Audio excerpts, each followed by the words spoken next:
Movie के start में हम सियोंग को देखते हैं जो कि इस मूवी का मेन कैरेक्टर है। सियोंग की बेटी का बर्थडे होता है जिसको सेलिब्रेट करने के लिए उसके पास पैसे नहीं होते, इसीलिए सियोंग अपनी मदर से अपनी बेटी के बर्थडे की सेलिब्रेशन के लिए कुछ पैसे लेता है। जो पैसे सियोंग अपनी मदर से लेता है वो उसको अपनी ज़रूरत के लिए कम लग रहे होते हैं, इसलिए वो अपनी मदर का ATM कार्ड चोरी कर लेता है और सारे पैसे निकलवा कर वो एक हॉर्स राइडिंग गेम में लगा देता है और लकीली इस गेम में वो 4 मिलियन वॉन्स जीत भी जाता है। जैसे ही सियोंग गेम के जीते हुए पैसे लेकर बाहर आता है वैसे ही कुछ लोग इसके पीछे पड़ जाते हैं। दरअसल ये वो लोग थे जिनकी कंपनी से सियोंग ने काफ़ी भारी लोन लिया हुआ था। वो इसका पीछा करने लगते हैं अपने पैसे वापस लेने के लिए और फिर आखिर में वो इसको पकड़ ही लेते हैं और काफ़ी मारते हैं और अपने पैसे वापस मांगते हैं।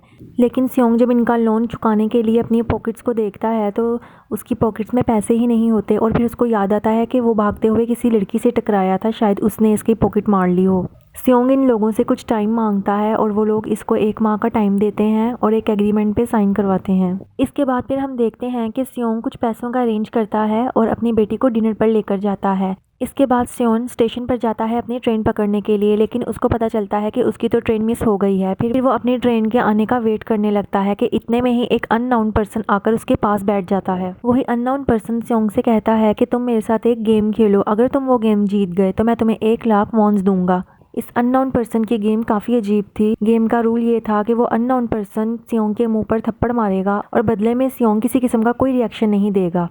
जब सियोंग ये गेम जीत जाता है तो फिर वो आदमी इसको 1 लाख वॉन देता है और साथ ही साथ एक उसको कार्ड थमा देता है जिसके ऊपर एक कॉन्टैक्ट नंबर लिखा हुआ था और वो आदमी उससे कहता है कि अगर तुम और पैसे जीतना चाहते हो तो तुम इस कॉन्टैक्ट नंबर पे कॉन्टैक्ट करो। इसके बाद सियोंग अपने घर चला जाता है। जिस घर जाने पर उसकी मदर उसको बताती है कि तुम्हारी बेटी अपने स्टेप फादर के साथ नेक्स्ट ईयर US शिफ्ट हो रही है और यहाँ पर हमें पता चलता है कि सियोंग अपनी वाइफ से सेपरेट हो चुका है और उसकी वाइफ ने तो दूसरी शादी भी कर ली है और साथ ही साथ उसकी वाइफ उसकी बेटी को भी अपने साथ US लेकर जाना चाहती है। लेकिन सियोंग के पास इतने पैसे नहीं होते कि वो अपनी बेटी की कस्टडी ले सके। अपनी बेटी की कस्टडी लेने के लिए सियोंग को काफ़ी सारे पैसे चाहिए होते हैं, जिसकी वजह से वो उसी कार्ड वाले नंबर के ऊपर फ़ोन करता है जो कार्ड उसको अननोन पर्सन ने दिया था। इसके बाद हम देखते हैं कि सियोंग को एक गाड़ी लेने आई है जिसके अंदर और भी बहुत से लोग बैठे हुए हैं। उसके बाद गाड़ी में एक ऐसा स्प्रे किया जाता है जिससे गाड़ी में बैठे सारे लोग बेहोश हो जाते हैं और जब उनकी आंख खुलती है तो वो सब अपने आप को एक फैसिलिटी में पाते हैं। इनके साथ और भी बहुत से लोग थे जो कि टोटल 456 लोग थे। फिर हम देखते हैं कि उन सब ने एक खास किस्म का यूनिफॉर्म पहन रखा था जिससे हमें पता चलता है कि ये सारे यहाँ पर एज अ प्लेयर हैं। इस फैसिलिटी को जो लीड कर रहा था वो एक फ्रंट मैन था जो इन सब के ऊपर नज़र रख रहा था कैमरे के ज़रिए। इन सब प्लेयर्स में एक कॉमन बात थी कि इन सब ने ही बहुत भारी लोन लिया हुआ था जिसको चुकाने के लिए यहाँ पर गेम खेलने के लिए आए थे। इसके बाद हम देखते हैं कि सियोंग कंटेस्टेंट नंबर 1 से मिलता है जो कि एक बूढ़ा आदमी था और उसको ब्रेन ट्यूमर था। फिर हम देखते हैं कि यहाँ पर 2 प्लेयर्स जिसमें लड़की का नाम साइब्यूक और लड़के का नाम जैक होता है, इन दोनों की आपस में फ़ाइट होती है। साइब्यूक को देखते ही सियोंग पहचान लेता है कि ये तो वही लड़की है जो इससे टकराई थी और इसने इसकी जेब मारी थी। सियोंग साइब्यूक को देखते ही पहचान जाता है और इससे अपने पैसे मांगने के लिए आगे बढ़ता है, लेकिन इतने ही देर में वहाँ पर कुछ गार्ड्स आ जाते हैं जिन्होंने पिंक कलर का यूनिफॉर्म पहन रखा था और वो आकर इनको गेम के रूल समझाने लगते हैं। ये गार्ड्स इनको बताते हैं कि तुम लोगों को यहाँ पर टोटल 6 गेम्स खेलनी पड़ेंगी, जो इन गेम्स का विनर होगा उसको बहुत सारा पैसा दिया जाएगा। इसके बाद ये गार्ड्स इनके ऊपर एक कॉन्ट्रैक्ट पेपर पर साइन करवाते हैं और इनको बताते हैं कि इस गेम के 3 मेन रूल्स हैं। इस गेम का फर्स्ट रूल ये था कि कोई भी प्लेयर अपनी मर्ज़ी से इस गेम को छोड़कर नहीं जा सकता और सेकंड रूल इस गेम का ये था कि जो गेम खेलने से मना करेगा उसको एलिमिनेट कर दिया जाएगा। और एलिमिनेट का मतलब इन लोगों की ज़ुबान में तो कुछ और ही था जो हमें मूवी के आगे चलकर पता चलेगा। और थर्ड रूल इस गेम का ये था कि अगर मेजॉरिटी इस गेम को खेलना नहीं चाहती तो वो यहाँ से जा सकती है। इसके बाद इन सबको गेम नंबर 1 खेलने के लिए लेकर जाया जाता है, जहाँ पर सियोंग अपने चाइल्डहुड फ्रेंड सैंगव्यू से मिलता है और सियोंग इसको यहाँ पर देखकर काफ़ी हैरान होता है, जो कि बिजनेस के सिलसिले में मुल्क से बाहर चला गया था, तो वो उसको देखकर हैरान होता है कि वो यहाँ क्या कर रहा है। उसके बाद हम देखते हैं कि वहाँ पर बहुत बड़ी डॉल होती है और इस गेम का रूल बहुत ही सिंपल था कि जब ये डॉल गाना गाना शुरू करेगी तो इन लोगों को आगे बढ़ना है और जैसे ही वो डॉल गाना गाना रुक जाएगी वैसे ही इन लोगों को भी रुक जाना है, यानी किसी किस्म की कोई मूवमेंट नहीं करनी और अगर इन्होंने किसी किस्म की कोई मूवमेंट की तो इनको मार दिया जाएगा। तो स्टार्टिंग में तो इन सबको ये गेम बहुत ही ईजी लगती है और जैसे ही डॉल गाना गाना बंद करती है तो एक आदमी वहाँ पर हिल जाता है और साथ ही हम देख पाते हैं कि एक गोली आकर उसको लगती है, यानी उसको एलिमिनेट कर दिया जाता है। इनकी नज़र में एलिमिनेट का मतलब जान से मार देना था। और जब बाकी कंटेस्टेंट ये देखते हैं तो वो काफ़ी डर जाते हैं और पैनिक करने लगते हैं और हड़बड़ी में वहाँ से भागने लगते हैं, जिसकी वजह से काफ़ी कंटेस्टेंट को एलिमिनेट कर दिया जाता है, यानी मार दिया जाता है। और बाकी बचे कुछ सर्वाइवल्स किसी ना किसी तरह इस गेम को कंप्लीट कर लेते हैं और जितने लोग मारे जाते हैं उनकी डेड बॉडीज़ को यहाँ से लेकर जाया जाता है। और फिर हमें यहाँ पता लगता है कि 456 कंटेस्टेंट में से सिर्फ अब 255 सर्वाइवर्स बचे हैं। अब बचे हुए सर्वाइवर्स बहुत ज़्यादा डर जाते हैं और वो आगे गेम नहीं खेलना चाहते, क्योंकि वो समझ जाते हैं कि इस गेम का मतलब ये है कि जो जीतेगा वो ही ज़िंदा रहेगा और जो हार जाएगा उसको मार दिया जाएगा। अब चूंकि गेम का रूल नंबर 3 था कि अगर मेजॉरिटी इस गेम को क्विट करना चाहे तो वो कर सकती है, वो जा सकती है। फिर फ्रंटमैन वहाँ आता है और इन सब की वोटिंग करवाता है, लेकिन वोटिंग कराने से पहले इन सब के सामने वो प्राइज़ मनी लाई जाती है। इनको वो प्राइज़ मनी दिखाई जाती है जो कि जीतने वाले कंटेस्टेंट को दी जाएगी। और अगर इस गेम को छोड़कर ये लोग चले जाते हैं तो ये मनी मरने वाले लोगों के घर वालों को दे दी जाएंगी। इसके बाद इनकी वोटिंग कराई जाती है, जहां पर मेजॉरिटी इस गेम को क्विट कर देती है। क्योंकि मेजॉरिटी इस गेम को खेलना नहीं चाहती थी, इसलिए इस गेम को यहीं पर बंद कर दिया जाता है और इन कंटेस्टेंट से कहा जाता है कि अगर इनका कभी फ्यूचर में प्लान बने इस गेम को खेलने के लिए तो ये रिज्वाइन कर सकते हैं। इसके बाद इन सभी लोगों को इनके घरों के सामने छोड़ दिया जाता है। तो फिर हम देखते हैं कि नेक्स्ट डे सियोंग पुलिस स्टेशन जाता है और वहाँ पर जाकर इन लोगों के बारे में सब कुछ बता देता है, लेकिन पुलिस सियोंग की बातों पर यकीन नहीं करती बल्कि इसको पागल समझने लगती है। फिर सियोंग पुलिस को उनका वो कार्ड दिखाता है जो उसको अननोन पर्सन ने दिया था, लेकिन परेशानी वाली बात तो ये थी कि वो कॉन्टैक्ट नंबर ही गलत था। उसके बाद हम देखते हैं कि सियोंग पुलिस स्टेशन के बाद अपने घर जाता है और वहाँ जाकर अपनी मदर को देखता है जो कि घर में मौजूद नहीं होती। फिर सीन शिफ्ट होता है और अब सियोंग अपनी फ्रेंड को देखता है जो कि छुपकर अपनी मदर को देख रहा था। फिर सियोंग अपने दोस्त के पास आता है और उसका दोस्त उसको बताता है कि मेरे ऊपर बहुत भारी कर्ज है, मैं बहुत परेशान हूँ। फिर वो उसको बताता है कि मैंने क्लाइंट से लेकर पैसे स्टॉक मार्केट में लगा दिए थे जो कि अनलकीली सारे डूब गए और मेरे ऊपर उन क्लाइंट्स का लोन बन गया। मैंने अब अपने क्लाइंट्स की वो अमाउंट वापस करनी है जो कि 6 बिलियन है। फिर साथ ही सियोंग को हॉस्पिटल से कॉल आती है कि उसकी मदर हॉस्पिटलाइज्ड हैं। जब वो वहाँ जाता है तो डॉक्टर्स उसको बताते हैं कि उसकी माँ का पाँव बहुत ज़्यादा इंजर्ड है। डायबिटीज़ का इलाज वक्त पर ना होने की वजह से उसकी माँ की इंजरी बढ़ती चली जा रही है, लेकिन परेशानी की कोई बात नहीं, इसका इलाज हो सकता है, लेकिन इनके इलाज के लिए काफ़ी ज़्यादा पैसे चाहिए। लेकिन सियोंग के पास इतने पैसे होते ही नहीं कि वो अपनी माँ का इलाज करवा सके। यहाँ तक कि उसने अपनी माँ के इंश्योरेंस के पैसे भी उड़ा दिए थे। इसके बाद वो पैसे लेने के लिए अपनी वाइफ के पास जाता है, लेकिन उसकी वाइफ उसको पैसे देने से इनकार कर देती है और उसको जाने के लिए कह देती है। फिर उसकी वाइफ अपने हस्बैंड को बताती है कि सियोंग आया था पैसे मांगने के लिए। फिर हम देखते हैं कि उसका हस्बैंड जाता है सियोंग के पास उसको पैसे देने के लिए और साथ ही साथ उसको वार्न करता है कि अब तुम मेरी फैमिली से दूर रहो। ये सुनते ही सियोंग को गुस्सा आ जाता है और वो उसको मारने लगता है और उसको मारते हुए उसकी बेटी भी उसको देख लेती है। फिर सीन शिफ्ट होता है सियोंग के फ्रेंड की तरफ, जहाँ पर हम उसको देखते हैं कि उसका दोस्त अपने बॉस से पैसे मांगने के लिए जाता है, लेकिन उसका बॉस तो उसको पैसे देने से इनकार कर देता है। पैसे ना देने की वजह से सियोंग के फ्रेंड और उसके बॉस के दरमियान काफ़ी फाइट होती है, जिस फाइट के दौरान उसके बॉस का हाथ एक मशीन में आ जाता है, जिसका फ़ायदा उठाते हुए उसका दोस्त वहाँ से पैसे पकड़ता है और भाग जाता है। फिर उसका फ्रेंड अपने घर वापस आकर अपनी वाइफ से कहता है कि तुम पहली फ़्लाइट लो और यहाँ से चली जाओ। फिर मूवी का सीन शिफ्ट होता है सईब्यूक की तरफ। सईब्यूक वही लड़की जिसने सियोंग की पॉकेट मारी थी। वो एक एजेंट से मिलती है क्योंकि उसने अपनी मदर को नॉर्थ एरिया से साउथ एरिया लाना था, लेकिन सईब्यूक को भी अपनी मदर को अपने पास बुलाने के लिए काफ़ी ज़्यादा पैसों की ज़रूरत होती है। फिर हम देखते हैं कि सईब्यूक का तो एक छोटा भाई भी है जिससे उसने प्रॉमिस कर रखा है कि वो अपनी मदर को यहाँ पर अपने पास ज़रूर बुलाएगी।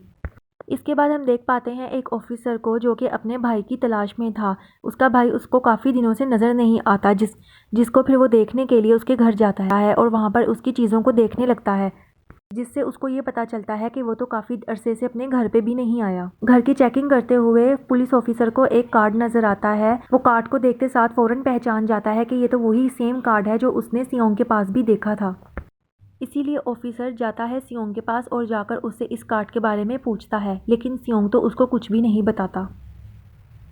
इसके बाद सियोंग अपने घर वापस जाता है और घर जाकर उसको वही कार्ड दोबारा नज़र आता है, तो वो डिसाइड करता है कि अब वो इस गेम को रीज्वाइन करेगा और इस गेम को दोबारा खेलेगा, क्योंकि उसको अपनी मदर की इलाज के लिए काफ़ी पैसे चाहिए थे जो कि उसके पास नहीं थे। इसके बाद देखते हैं कि सारे कंटेस्टेंट को एक शिप के पास लाया जाता है और वो ऑफिसर भी इनका पीछा करता हुआ उस शिप के पास आ जाता है। वो ऑफिसर एक गार्ड को मार कर पानी में फेंक देता है और उसका यूनिफॉर्म खुद पहन लेता है। यहाँ पर हमें पता चलता है कि जिस फैसिलिटी के अंदर इन्होंने इन कंटेस्टेंट को लाकर रखा है वो एक आइलैंड पे मौजूद है। यहाँ पर ये सारे कंटेस्टेंट नहीं जानते कि नेक्स्ट गेम क्या होगी, तो ये सारे कंटेस्टेंट आपस में टीम बना लेते हैं। रात को सैब्यूक अपनी एक फीमेल फ्रेंड के साथ वॉशरूम में जाती है और वो गार्ड्स की नज़र से बचती हुई इस फैसिलिटी को एक्सप्लोर करने में लग जाती है और फिर एक विंडो से वो देखती है कि यहाँ पर तो गार्ड्स बड़े बड़े बर्तनों में कुछ पका रहे हैं। इतनी देर में एक गार्ड को शक हो जाता है कि फैसिलिटी में कुछ गड़बड़ है, तो वो देखने के लिए जाता है, लेकिन तब तक सैब्यूक और उसकी फ्रेंड वापस आ जाते हैं। रूम में वापस आकर सैब्यूक अपनी फीमेल फ्रेंड को बता देती है जो उसने किचन में पकते हुए देखा था। जब सैब्यूक अपनी फीमेल फ्रेंड से ये बातें कर रही होती है तो सैंग्यू इन दोनों की बातें सुन लेता है। फिर वो सैब्यूक से इसके बारे में पूछता भी है, तो सैब्यूक उसको बताती है कि वो लोग बड़े बड़े बर्तनों में कुछ पका रहे थे। इसके बाद हम देखते हैं कि इन सारे कंटेस्टेंट को एक प्लेग्राउंड में लेकर आया जाता है जहाँ पर बहुत बड़ी बड़ी 4 शेप्स बनी हुई थी। इन सबको कोई एक शेप सेलेक्ट करनी थी। यहाँ पर सैंगवू इस गेम को समझ जाता है कि हमें यहाँ पर क्या करना है। सैंगवू सियोंग को बताता है कि हमें इन चारों शेप में से कोई एक शेप चूज करनी है और सब ने ही अलग अलग शेप्स को चुनना है। तो गेम का मकसद ये होता है कि इन्होंने इस शेप को बगैर डैमेज किए इस सर्कल में से बाहर निकालना है और अगर बाहर निकालते हुए शेप थोड़ी सी भी डैमेज हो गई, यानी थोड़ी सी भी अगर खराब हो गई, तो इनको एलिमिनेट कर दिया जाएगा, यानी इनको जान से मार दिया जाएगा। अब यहाँ पर सैंगवू तो अपनी शेप को आराम से बाहर निकाल लेता है, लेकिन सियोंग बहुत ही ज़्यादा घबरा रहा था और डर रहा था कि कहीं उसकी शेप ख़राब ना हो जाए। लेकिन लकीली वो भी अपनी शेप को ठीक से बाहर निकाल लेता है और इस गेम को जीत जाता है। यहाँ पर जिन लोगों ने अपनी शेप्स ठीक से बाहर निकाल ली थी वो तो बच जाते हैं, लेकिन जिन लोगों की शेप्स डैमेज हो जाती हैं उनको एलिमिनेट कर दिया जाता है और उनकी डेड बॉडीज़ को वहाँ से ले जाया जाता है। इसके बाद सर्वाइवर्स को रूम में वापस लाया जाता है। जब ये फैसिलिटी में वापस आए थे तो इनकी तादाद 187 थी, लेकिन ये गेम खेलने के बाद इनकी तादाद 108 रह जाती है। इसके बाद इन सबको खाने के लिए लेकर जाया जाता है। फिर वहाँ पर हम देखते हैं कि जैंग की यहाँ पर एक लड़के से फाइट हो गई थी और जैंग ने उस लड़के को इतना मारा कि उस लड़के की on the spot he death हो गई। साथ ही हम देखते हैं कि इन प्लेयर्स में से एक डॉक्टर भी होता है जो इन गार्ड्स के साथ मिलकर मरे हुए प्लेयर्स के ऑर्गन्स निकालकर चाइनीज़ को बेचने का काम करता है। तो गेम में जितने भी लोग मर जाते हैं उनमें से कुछ लोगों की डेड बॉडीज़ को खुफिया तौर पर लेकर जाया जाता है और उनके ऑर्गन्स निकाल लिए जाते हैं और ये काम बहुत ही सीक्रेटली हो रहा था क्योंकि ये काम फ्रंट मैन से छुपकर किया जा रहा था, जिसमें डॉक्टर इनका साथ दे रहा था। डॉक्टर इनका साथ इसलिए दे रहा था क्योंकि ये लोग डॉक्टर को नेक्स्ट गेम के बारे में पहले ही से समझा देते हैं। इस काम को सीक्रेटली रखने के लिए इन्होंने कंट्रोल रूम में भी अपना एक आदमी बिठाया हुआ था ताकि जब वो डेड बॉडीज़ को लेकर जाएं तो वो आदमी उस फुटेज को डिलीट कर दे। इन्हीं में से एक गार्ड डॉक्टर को ये बताता है कि आज हमने इन सारे प्लेयर्स को खाना कम दिया है, इससे होगा ये कि ये भूख की वजह से और कम खाने की वजह से आपस में लड़ने लगेंगे और जितने भी वीक प्लेयर्स होंगे वो गेम में से आउट हो जाएंगे। और इसके बाद गार्ड डॉक्टर को नेक्स्ट गेम के बारे में अच्छे से समझा देता है ताकि डॉक्टर सरवाइव कर सके। अब यहाँ पर सैंगवू को पता था कि सियोंग की टीम ज़रूर कोई उल्टा काम करने वाली है, इसलिए वो उनको अपने पास बुलाता है और उनको रिलैक्स करने के लिए कहता है और डॉक्टर जैंग की टीम में शामिल हो जाता है। जैंग को बता देता है कि अगला गेम कौन सा होने वाला है और हमें इसको किस तरह खेलना है। फिर इसके बाद हॉल की लाइट्स ऑफ हो जाती हैं और इसके बाद जैंग अपनी टीम के साथ मिलकर बाकी सब लोगों को मारने पीटने लगता है। जैंग वहाँ पर एक लड़की को मारने के बाद सैब्यूक के पास आता है उसको मारने के लिए, लेकिन सियोंग आगे बढ़कर सैब्यूक को बचा लेता है कि इतनी ही देर में वहाँ पर गार्ड्स आकर इनकी फाइटिंग को रोक देते हैं। इसके बाद गार्ड्स इन सभी प्लेयर्स को तीसरी गेम के लिए लेकर जाते हैं। यहाँ पर इन सभी ने 10-10 मेंबर्स की एक टीम बनानी थी। चूँकि जैंग पहले से ही इस गेम के बारे में जानता था, इसलिए वो सैब्यूक की फीमेल फ्रेंड को अपनी टीम में नहीं लेता और वो अपनी टीम सिर्फ मेल्स की बनाता है, यानी अपनी टीम में सिर्फ मर्दों को ही रखता है। दूसरी तरफ सियोंग भी अपनी एक टीम बना लेता है, लेकिन उनकी टीम मेंबर्स में से एक मेंबर कम था, जिसकी वजह से वो सैब्यूक की फीमेल फ्रेंड को अपनी टीम में रख लेते हैं। और ये गेम एक टग ऑफ वॉर थी, यानी कि एक टीम ने सामने वाली टीम को रस्सी से खींचकर नीचे गिराना है। और फिर गेम स्टार्ट हो जाती है और जैंग की टीम तो बहुत ही आसानी से इस गेम को जीत जाती है। इसके बाद नेक्स्ट बारी होती है सैंगवू की टीम की, जिसमें वो पहले नंबर वाला प्लेयर यानी वो बूढ़ा आदमी इनको बताता है कि मैंने अपनी लाइफ में बहुत ज़्यादा टग ऑफ वॉर्स खेल रखी हैं, मैं तुम लोगों को गाइड करूंगा कि इस गेम को किस तरह खेलना है। और ये टीम उसकी गाइडलाइन को फॉलो करते हुए जीत जाती है। इसके बाद हमें दिखाया जाता है कि 20 मिनट के बाद फिर लाइट्स ऑफ हो जाएंगी। यहाँ पर सैंगवू अपनी टीम से कहता है कि रेडी रहना। फिर वो बारी बारी करके पहरा देने लगते हैं। जैंग की टीम में एक से बढ़कर एक चालाक प्लेयर होता है, जिसकी वजह से उसको डर होता है कि उसकी टीम मेंबर्स मिलकर उसका ही ना सफाया कर दें। फिर सीन शिफ्ट होता है डॉक्टर और गार्ड्स की तरफ जो कि डेड बॉडीज के ऑर्गन्स निकाल रहे थे उनको डिलीवर करने के लिए। ऑर्गन्स को डिलीवर करने जाना था गार्ड नंबर 28 और गार्ड नंबर 29 ने। इसी दौरान ये लोग एक डेड बॉडी के बारे में बातें करने लगते हैं जिसकी सिर्फ एक किडनी थी और ये लोग उसको ज़ोंबी कहकर बुला रहे थे। गार्ड नंबर 29 जिसने ऑर्गन्स को डिलीवर करने जाना था, हमें दिखाया जाता है कि वो कोई और नहीं बल्कि वही ऑफिसर था जो कि इन गार्ड्स के हुलिये में यहाँ पर आ गया था। इन सब की बातें सुनकर ऑफिसर को शक होता है कि शायद ये मेरे भाई के बारे में बात कर रहे हैं क्योंकि उसकी भी एक ही किडनी। फिर इसके बाद गार्ड नंबर 28 और गार्ड नंबर 29 जो कि वो ऑफिसर था, वो ऑर्गन्स को डिलीवर करने के लिए एक टनल से गुजरते हैं। ऑफिसर यहाँ पर नोट करता है कि इस टनल में तो बॉम्ब लगे हुए हैं। तो ये बात वो गार्ड नंबर 28 से पूछता है तो 28 उसको बताता है कि हम यहाँ से जाने के बाद इस जगह को ब्लास्ट कर देंगे। ये जानने के बाद वो ऑफिसर उस गार्ड नंबर 28 से और ज़्यादा इन्फॉर्मेशन लेने लगता है जिस पर उस गार्ड को शक हो जाता है। तो वो ऑफिसर से अपना मुंह दिखाने के लिए कहता है। तो ऑफिसर इस गार्ड को अपना फेस दिखा देता है, साथ ही साथ इस पर अपनी गन पॉइंट कर देता है और फिर इससे पूछता है कि वो कौन था जिसको तुम लोग ज़ॉम्बी कह रहे थे। जिस पर नंबर 28 इसको बताता है कि वो तो एक लड़की थी। फिर गार्ड नंबर 28 ऑफिसर को कहता है कि तुम लीडर के रूम में जाकर सारी इन्फॉर्मेशन चेक कर सकते हो। उसके बाद ऑफिसर गार्ड नंबर 28 को शूट कर देता है और वहाँ से भाग जाता है। फिर सीन शिफ्ट होते हैं डॉक्टर पे जो गार्ड से नेक्स्ट गेम के बारे में पूछ रहा होता है, लेकिन यहाँ पर गार्ड उसको कुछ भी नहीं बताता क्योंकि वो तो खुद नहीं गेम के बारे में जानता था कि नेक्स्ट गेम कौन सी है, जिसकी वजह से डॉक्टर को गुस्सा आ जाता है और वो उस गार्ड को मारने लगता है। वो दोनों लड़ते लड़ते प्लेग्राउंड में आ जाते हैं। प्लेग्राउंड में गार्ड डॉक्टर को अपनी बातों के जाल में फंसा कर उसको मारने ही वाला होता है कि वहाँ पर फ्रंटमैन आ जाता है और वो उस गार्ड को शूट कर देता है और साथ ही साथ डॉक्टर को भी। और साथ ही साथ फ्रंटमैन को गार्ड नंबर 28 की डेड बॉडी मिल जाती है जहाँ पर इनको पता चल जाता है कि इस फैसिलिटी में कोई और आ चुका है। दूसरी तरफ हम देख पाते हैं कि वो पुलिस ऑफिसर फ्रंटमैन के रूम में पहुंच जाता है और वहां पर वो तलाशी करते करते एक ऐसे कमरे में जा पहुंचता है जहां पर सबके रिकॉर्ड्स थे। उस रूम में ऑफिसर के हाथ विनर्स की एक लिस्ट लगती है जिससे उसको पता चलता है कि उसका भाई भी कभी विनर हुआ करता था। और दूसरी तरफ हम देखते हैं कि सब प्लेयर्स को गेम नंबर 4 के लिए लेके जाया जा रहा है जहां पर हर प्लेयर ने अपने लिए एक पार्टनर चूज करना है। इसके बाद सब प्लेयर्स अपना अपना पार्टनर चूज कर लेते हैं। फिर हमें दिखाया जाता है कि हर पर्सन को 10-10 मार्बल दिए जा रहे हैं। तो यहाँ पर इस गेम का रूल ये था कि हर प्लेयर को 10-10 मार्बल दिए जाएंगे और उसको अपने पार्टनर से बगैर किसी जोर ज़बरदस्ती के उसके 10 मार्बल ले लेने हैं। यानी जिस प्लेयर के पास 20 मार्बल्स होंगे वो जीत जाएगा और जिसके पास एक भी मार्बल नहीं रहेगा उसको एलिमिनेट कर दिया जाएगा। इसके बाद सैंग्यून और सेओन का फ्रेंड ऑड और इवन का गेम खेलते हैं जिसमें उन्होंने गैस करना था कि सामने वाले पर्सन के हाथ में कितने मार्बल्स हैं।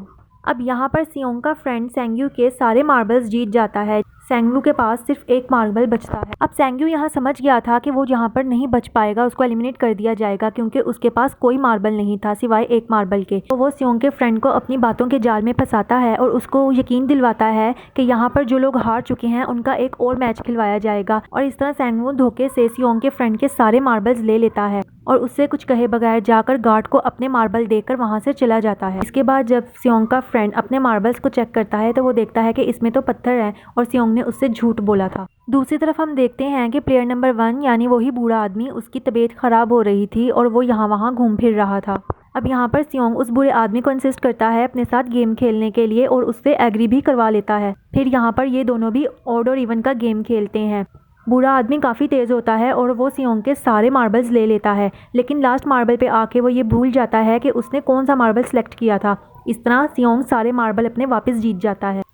लेकिन वो बूढ़ा आदमी तो इतना चालाक था कि वो एक मार्बल अपने पास ही रखता है और फिर से यहाँ वहाँ घूमने लगता है। जब सियोंग बूढ़े आदमी की ये चालाकी देखता है तो फिर वो उससे रिक्वेस्ट करता है कि प्लीज़ मेरे साथ एक और गेम खेल लो, लेकिन इस पे वो बूढ़ा आदमी कहता है कि तुमने काफ़ी होशियारी से मुझसे ये मार्बल्स निकलवाए हैं और मैं सारी गेम जानता था पहले से ही, मैं तो बस एक्टिंग कर रहा था। ये सुनते साथ ही सियोंग उसको बाकी के सारे मार्बल्स भी पकड़ा देता है। फिर हमें दिखाया जाता है कि सैब्यूक और उसकी फीमेल फ्रेंड भी गेम खेल रही हैं और उनका गेम ये था कि दीवार के करीब जो ज़्यादा मार्बल्स फेंकेगा वो जीत जाएगा। तो सबसे पहले सैब्यूक अपने मार्बल्स दीवार की तरफ फेंकती है, लेकिन जब उसकी दोस्त की बारी आती है तो वो एकदम से सारे मार्बल्स अपने दीवार की तरफ फेंक देती है। तो सैब्यूक अपनी फ्रेंड से कहती है कि हम एक और गेम खेलेंगे, जिसपे उसकी फ्रेंड कहती है कि मेरे आगे पीछे तो कोई भी नहीं है, लेकिन तुम्हारे साथ तुम्हारा एक छोटा भाई और तुम्हारी मदर हैं जिनको तुमने अपने पास बुलवाना है। और यही वजह होती है कि सैब्यूक की फ्रेंड को एलिमिनेट कर दिया जाता है, यानी मार दिया जाता है। फिर उन सारे मरे हुए लोगों की डेड बॉडीज को वहाँ से ले जाया जाता है और बाकी बचे हुए सर्वाइवर्स अपने रूम में वापस आ जाते हैं। और रूम में वापस आने के बाद जैंग देखता है कि सैब्यूक की वो फीमेल फ्रेंड अभी तक जिंदा है,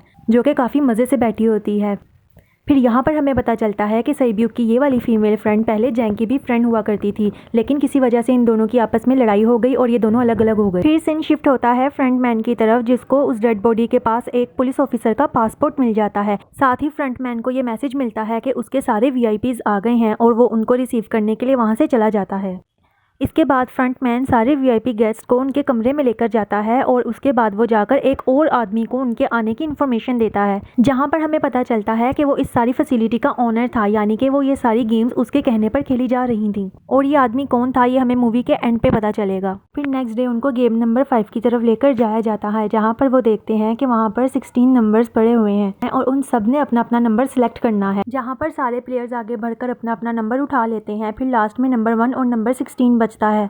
जब सियोंग नंबर लेने लगता है तो वो देखता है कि अगर वो नंबर 16 लेगा तो उसकी बारी नहीं आएगी, और अगर वो नंबर 1 लेगा तो उसको तो इस गेम के रूल्स ही नहीं पता कि ये गेम कैसे खेली जाएगी।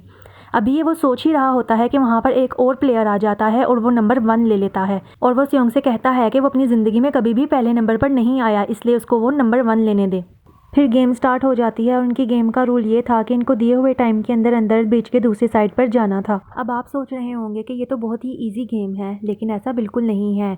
इस ब्रिज के अंदर 2 किस्म के ग्लास लगे हुए थे, एक तो था जो बिल्कुल सिंपल ग्लास था और एक था टेम्पर्ड ग्लास। अब टेम्पर्ड इस किस्म का ग्लास था कि उस ग्लास के ऊपर आते ही वो ग्लास टूट जाएगा और ये लोग नीचे गिरकर मर जाएंगे। फिर गेम स्टार्ट हो जाता है और वो लोग एक एक कर मरने लगते हैं। फिर बारी आती है जैंग की, लेकिन जब जैंग की बारी आती है तो वो तो आगे ही नहीं बढ़ रहा होता, जिसकी वजह से बाकी सारे पीछे पैनिक करने लगते हैं। लेकिन साथ ही जैंग की वो फीमेल फ्रेंड उसके सामने आ जाती है और उसको कहती है कि मैंने तुमसे कहा था कि जिस दिन तुम मुझे चीट करोगे मैं उस दिन तुम्हें मार दूंगी। फिर वो जैंग को पकड़ती है और नीचे जंप लगा देती है, जिसकी वजह से वो दोनों मर जाते हैं। और फिर उसके बाद जिस प्लेयर की बारी आती है वो एक ग्लास कंपनी में पहले काम किया करता था, जिसकी वजह से उसको टेम्पर्ड ग्लास और आम ग्लास का फ़र्क पता होता है। फिर वो देखने लगता है, लेकिन इस बात का पता गेम के ओनर को लग जाता है और वो वहाँ की लाइट्स ऑफ करवा देता है। फिर हम देखते हैं कि इनके पास टाइम कम रह गया है। सियोंग, उसका फ्रेंड और सईब्यूक एक साथ ही ब्रिज क्रॉस करने लगते हैं। वो ब्रिज तो किसी ना किसी तरीके क्रॉस कर ही लेते हैं, लेकिन ब्रिज टूटने की वजह से वो काफ़ी जख्मी हो जाते हैं। दूसरी तरफ हम देखते हैं कि उस ऑफिसर ने इनके एक सर्वेंट को मार के उसका यूनिफॉर्म खुद पहन लिया था,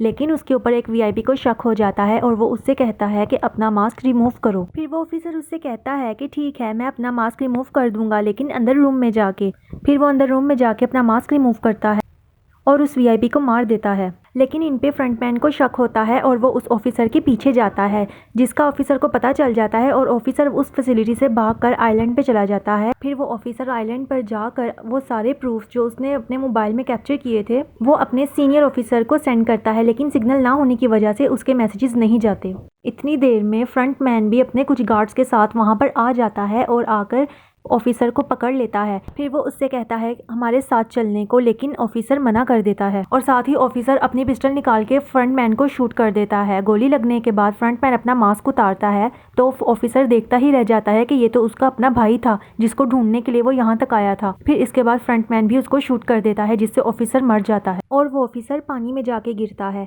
फिर सीन शिफ्ट होते हैं सईब्यूक की तरफ, जहाँ पर हम देख पाते हैं कि सईब्यूक काफ़ी इंजर्ड हो गई थी मिरर लगने की वजह से और उसका काफ़ी खून भी बह रहा था। फिर उन तीनों सर्वाइवर्स को डिनर के लिए लेकर जाया जाता है और फिर बाद में उनके पास एक एक नाइफ भी छोड़ दिया जाता है, जिसका मतलब ये था कि इस गेम को विन करने के लिए कोई भी किसी को मार सकता है। फिर रात को सियोंग नोटिस करता है कि सईब्यूक बहुत ज़्यादा इंजर्ड है और उसकी हालत बहुत ज़्यादा ख़राब है। फिर वो सईब्यूक के पास जाता है और उसको कहता है कि तुम फिक्र मत करो, मैं तुम्हारे साथ हूँ और हम दोनों मिलके सैंगवो को हरा देंगे और ये गेम जीत जाएंगे। फिर सईब्यूक सियोंग से कहती है कि मेरा एक छोटा भाई है जिसको मैं ऑर्फन हाउस में छोड़कर आई हूँ, और फिर वो दोनों एक दूसरे से प्रॉमिस करते हैं कि हम दोनों में से जो भी जीतकर यहाँ से जाएगा वो एक दूसरे की फैमिलीज का ख्याल रखेगा। फिर सियोंग देखता है कि सईब्यूक की हालत बहुत ज़्यादा ख़राब हो रही है, उसको एक डॉक्टर की ज़रूरत है। फिर वो हेल्प लाने के लिए वहाँ से जाता है, लेकिन जब वो वापस आता है तो वो देखता है कि सैंगवो ने सईब्यूक को मार दिया है। अब इस गेम में सिर्फ 2 प्लेयर्स बचे थे, सैंगवो और सियोंग। फिर इसके बाद इन दोनों को गेम नंबर 6 यानी लास्ट गेम के लिए लेकर जाया जाता है। इस गेम का नाम था स्क्विड गेम और इसका रूल बहुत ही सिंपल था, या तो मार दो या तो मर जाओ। फिर गेम स्टार्ट होती है और हम देखते हैं कि इन दोनों के दरमियान काफ़ी फाइट हुई है, जिससे सैंगवू जख्मी हो जाता है और सियोंग सैंगवू से कहता है कि मैं तुम्हें नहीं मारूंगा और हम दोनों ही यहाँ से चलते हैं, लेकिन सैंगवू तो अपना गला खुद ही काट लेता है, जिससे होता यह है कि सियोंग इस गेम का विनर हो जाता है और वो सारी प्राइज मनी उसको मिल जाती है। सियोंग के पास एक एटीएम कार्ड था। जब वो उस कार्ड को चेक करता है तो वो देखता है कि उसकी प्राइज मनी सारी उसके अकाउंट में आ गई है। सियोंग अपने घर जाता है और जाकर अपनी माँ को देखता है, लेकिन उसकी माँ की तब तक डेथ हो चुकी होती है। फिर हमें 1 साल के बाद का सीन दिखाया जाता है जहाँ पर हम देखते हैं कि सियोंग की हालत बहुत खराब है, यानी वो ड्रग्स लेने लगा है। फिर हम देखते हैं कि एक रात सियोंग एक जगह अकेला बैठा होता है और उसके पास एक ओल्ड लेडी आती है जो कि फूल बेच रही थी। फिर वो ओल्ड लेडी सियोंग को एक कार्ड देती है जिसके ऊपर एक एड्रेस लिखा हुआ था। फिर सियोंग उस कार्ड वाले एड्रेस पे जाता है और जब वो वहाँ जाता है तो हम पे रिवील होता है कि ये सारा गेम उस बूढ़े आदमी का था, यानी प्लेयर नंबर 1 का। और हमें पता चलता है कि ये तो अभी तक जिंदा है, इसको तो कुछ भी नहीं हुआ था। फिर वो बूढ़ा आदमी सियोंग को बताता है कि ये सारी गेम्स मैंने अपने क्लाइंट्स के साथ मिलकर बनाई थी। मैं अपनी ज़िंदगी से बोर हो चुका था और वैसे भी मैं तो मरने वाला था। और फिर वो उसको बताता है कि मैंने ये गेम्स इसलिए बनवाई थी ताकि मैं लोगों को मरता हुआ देखूं और इंजॉय कर सकूं, लेकिन मैंने किसी से भी फोर्सफुली ये गेम नहीं खिलवाई। जो प्लेयर्स भी यहाँ पर आए वो सब अपनी मर्जी से आए थे। और वो उसको बताता है कि मैंने इस गेम में इसलिए पार्टिसिपेट किया क्योंकि गेम देखने से ज़्यादा गेम खेलने में मज़ा आता है।